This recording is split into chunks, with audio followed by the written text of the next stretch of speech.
Have you ever wondered how much you should be charging for your photography? Whether you're starting out or you're few zeroed in already, pricing can feel kind of like this black box that no one really talks about. But I've gone from doing free cosplay shoots for fun to getting paid thousands of dollars for fashion, editorial, and brands campaigns. And today, I'm breaking down exactly how I price my shoots. So this is how you should do it too. Dozen everyone, my name is Martin Wong and I'm a photographer here in Southern California, Los Angeles. I've been shooting for over 25 years and I have been, charging nothing to very exclusive brand that's paid thousands and thousands of dollars. So let's talk about pricing. Pricing isn't just about what kind of gear you have or even how long you've been shooting. I know. A lot of people think, well, once I get better, I'll charge more. But honestly, that's not the way to do it. It's all about value and clarity. When I first started, I didn't charge anything, zero. I was doing it for fun, helping my friends, learning the craft, that's normal, that's everybody. But if you're watching this video, you're probably looking to turn photography into a real business or at least make some side income. And that starts with understanding what you're really offering. So here's how I break down my pricing as of right now, 2025. And keep in mind, I mostly shoot in fashion, editorial, products, for brand, and also cosplay photography. So this might change, depends on what you're shooting. First, let's talk about cosplay and event mini shoot. So if I'm doing like a mini shoot at like a convention, Anime Expo or New York Comic Con, I offer like really short session. I charge somewhere around like $150 to about $300. So these are some of the photos that are not as high end. It doesn't require as much editing, and also you shoot a very short period of time with very limited amounts of photos you're giving back. Next, let's talk about editorial and or brand works. If it's for a brand, especially for fashion or influencer campaigns, I start around $1,000 and it goes up to about $3,000, depending on the deliverables, the usage rights, and production requirements. And this might include like location scouting, styling, and post-productions. And lastly, we have my favorite, portrait and lifestyle. For that, one-on-one shoots that is not at an event, just someone I meet up, I charge somewhere around $500 to about $1,000.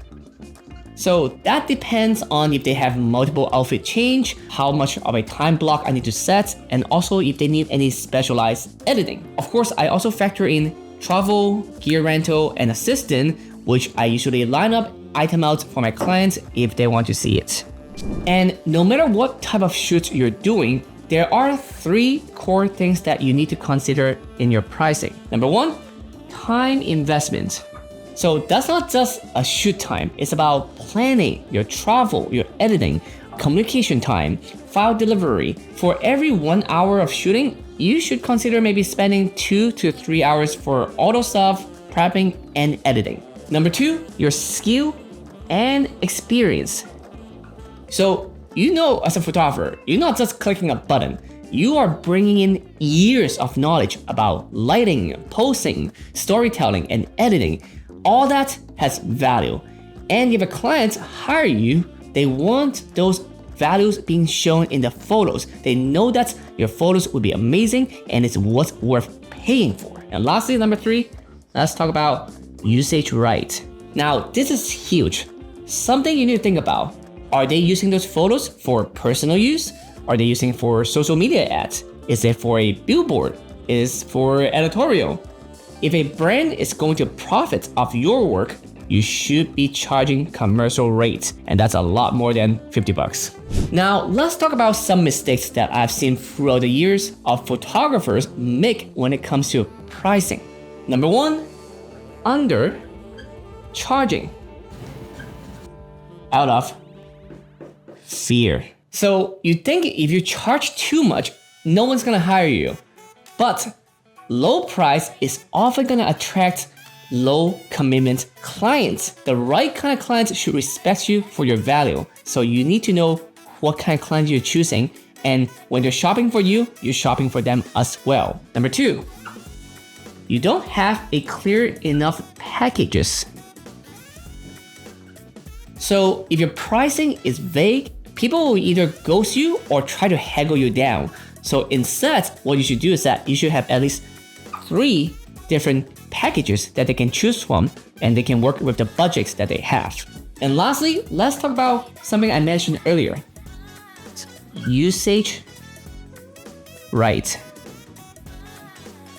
This is something that I've seen photographers ignore, and that is a big mistake. Because if a company is using your photo in an ad campaign and you're only charging them for like your time for shooting or the time for editing, you are leaving a lot of money on the table, because company have to pay high price for them to use the photos, to profit from it, or even just, having those photos on their website in general. And sometimes it's even possible to charge them per using it per year. So you need to know how to negotiate. Now, with all that said, we're gonna talk about how you should really charge your photography. How should you price them? What is something that makes sense? Well, this is what I'm gonna leave you with. First, you need to start by calculating your time.